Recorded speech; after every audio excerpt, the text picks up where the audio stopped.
everyone. I'm Raylene from HOA Fight Club. Today I'd like to talk about the legislation of House Bill 1108.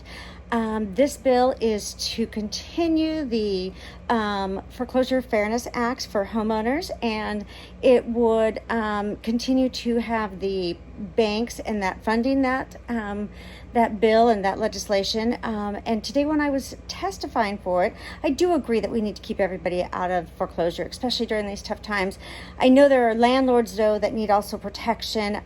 They need to be able to have the help that nobody can foreclose on their rentals. There just needs to be a lot of different protections done.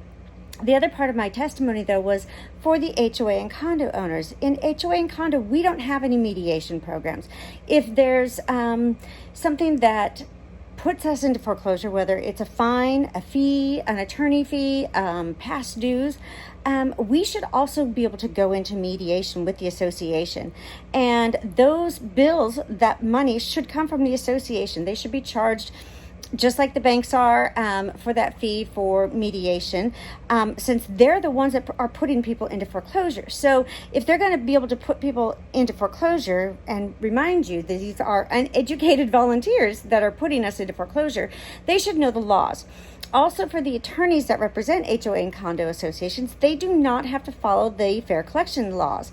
So you've allowed corporations to opt out of the Fairness Foreclosure Act, and other corporations, attorneys, to opt out of the Fair Collection Laws. And that goes for HOAs too. There's no Fair Collection Laws. There's no Fairness Foreclosure Act or anything to protect them, to give them the mediation. Now, CAI has offered mediation for fines and fees, but not for foreclosure. That has to be done by the state. And like I said, we could charge each association a membership fee. To be an association in Washington State, this is what you have to pay. You either have to pay $500 a year. We pay for reserve studies to be done each year. I think we could pay for mediation for the homeowners to be protected. I think that would be a little bit more, if the homeowners felt that they were getting something out of it, then it wouldn't seem so bad. Like a reserve studies, we don't get anything out of that. You might think that we do, but we get nothing out of it. There's no reporting. If they see something wrong with the housing, they just let it go. They just have to tell the board, and then the board can keep it a secret. That should go away, or have a less charge. They're only out on our property once every 3 years, and they're charging us $1,500-$1,600 or more per year.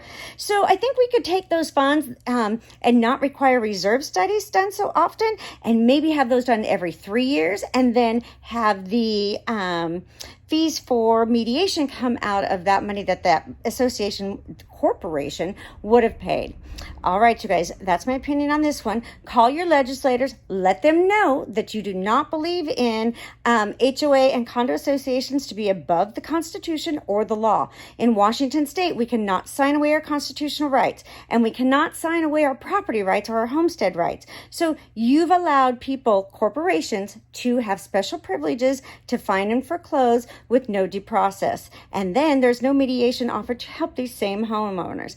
I am advocating for that. I am advocating for that for every day. All right, I'll see you on the next one.